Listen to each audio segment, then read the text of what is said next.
I now would like to introduce the next speaker, who is Alejandro Buschiazzo. Alejandro is originally from Argentina. He has a degree in biology from Universidad Nacional de La Plata in Argentina and a PhD in chemistry, which he obtained at the Institut del Loire of Universidad de Buenos Aires.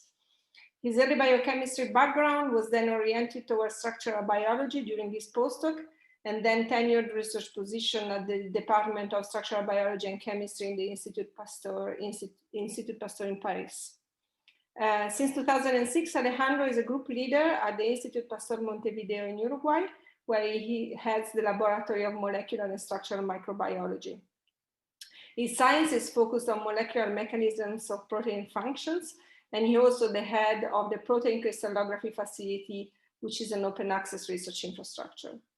From this position, he was one of the founding nodes of the Structural Biology Network CeBEM, which is the acronym for the Structural Biology Center in Mercosur. CeBEM is a network that has been active since 2008 to disseminate structural biology approaches and to improve the use of existing research infrastructures in South America. And today he will indeed give us a perspective about this, talking about more than 10 years of experiences, challenges, and perspective. Over to you, Alejandro. Thank you, Federica. Can you hear me well? And do you hear me? Yeah. Yes, Okay. yes. Yes, very well. And the screen, everything is okay? Okay, because I don't see anyone. So, okay, perfect. So thank you very much. It's a very, very nice opportunity. I want to thank the organizers for inviting me, and on behalf of the CeBEM, the idea, I think, is to share, well, experience, but also challenges, mistakes, things that we haven't been able to solve, and try to learn from you guys in what Andres just commented. It's a very interesting moment for bioimaging and this networking in the region. So let me go ahead and start by saying just a few words about structural biology, because this is the field where CeBEM has joined efforts in constructing this network. Is a set of experimental and computational tools, including cryo-EM and MR, crystallography, and computational biology, etc., that allow to determine the three-dimensional structures of biological molecules. You know, here, this is a schematics, but you see the spike proteins of the coronavirus particle. And these proteins are, you know, being able to be seen, actually. And I'm using this word, and you will see this again and again afterwards for a reason, is that we can see those with atomic resolution. It means in the order of 0.1 nanometers optical resolution. So that allows us to analyze the structures, understand better how they function, how they move, how they act upon in biological processes. And that also enables us to make rational predictions that often work, like in protein engineering, vaccine design. And in that sense, this is that spike protein as visualized by cryo-EM and protein crystallography, and that allowed to see the protein with great detail and informed about how to stabilize the proper structures of antigens to develop the most effective vaccines that are being rolled out now against COVID-19. And also in the works to get details towards a more universal vaccine, because you can see the mutations that appear in these natural variants of concern of these viruses. So the development of structural biology depends on sustained support and strategic actions in several aspects, but I want to mention three key aspects. And I think this is it's possible that it's shared with bioimaging and other major disciplines, which is to set up and maintain research infrastructures in the sense of the state-of-the-art instrumentation that allows us to get the data. We need continuous training of human resources to be able to use those instruments to extract valuable information. And we need networks. We cannot think about these kinds of approaches in a single site laboratory kind of setup, but rather combining overlapping and complementary expertise within and beyond academy. So in 2006, when I came back when I came to Uruguay to the Pasteur Institute, structural biology groups and research infrastructures in Latin America were scarce. They still are, but also they were working quite separately, quite diluted. So in 2007, we started thinking in constituting a self-organized, non-formal network to get together, to bring efforts together. So I think this is an example of a bottom-up strategy to build more efficient research infrastructures open to users. We took advantage of an international meeting, the biophysics meeting that was organized in Montevideo at that time. And I got to chair this session. We made a session on structural biology, inviting people that were already there, pioneers in the different areas, Glaucius Oliva and Gerson Silva in Brazil, Alejandro Villa, Fernando Goldbaum in Argentina. And we started thinking about this. How can we work together? So I want to mention at the time, and here comes, agencies and policymakers and decision makers. Marco Antonio Sago was the president of CNPq at the time. And that was very important because we met in this other meeting of biochemistry in Brazil, and CNPq decided that this was we made a first proposal and got, initial money from Mercosur and some logistics support. And one of the first things was to, have an organized governance and transparent accountability. So there are founding documents which were very important, and we put together a web page that is still ongoing. And that, we decided together about rotating headquarters and coordinators, which went from Rosario to Montevideo to Brazil, and now to Rosario again. Natalia Lisa is the current general coordinator of CeBEM, executive committee to decide very quickly and swiftly about, the proposals that were coming in and so on. I won't go into the details, but I thought this is important. That allowed us also to get more money from different ministries, Science, Ministry of Education in Argentina and Uruguay.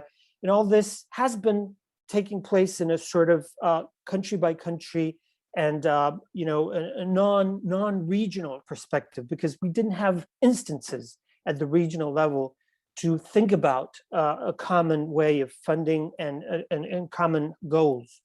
So for a couple of years, we made strong efforts to address or to request and propose to the Mercosur, where 4 countries, Paraguay, Uruguay, Brazil, and Argentina, present in the program FOSEM, to try to go in that direction. And this is one of, I'm going to talk about, success and also challenges and difficulties. That was a big frustration at the time. And again, we went really far in putting forward this proposal, but at some point, policymakers thought this was not a good idea in a way, and that was a major drawback.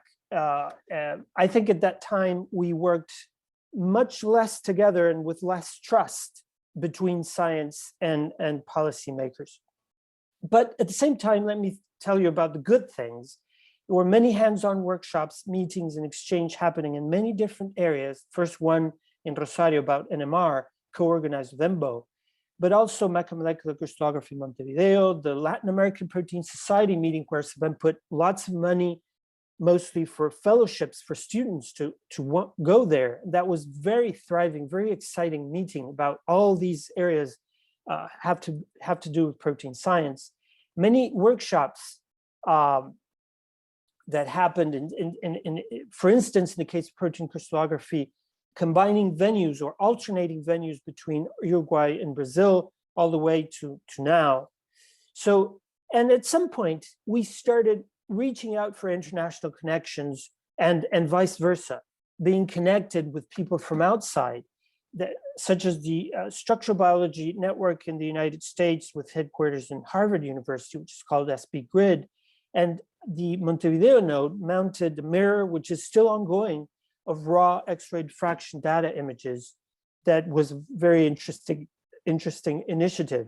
In 2016, we did a first joint workshop on integrative structural biology, and that was the first contact with an ERIC, a European Research Infrastructure Consortium in Structural Biology, which is called Instruct.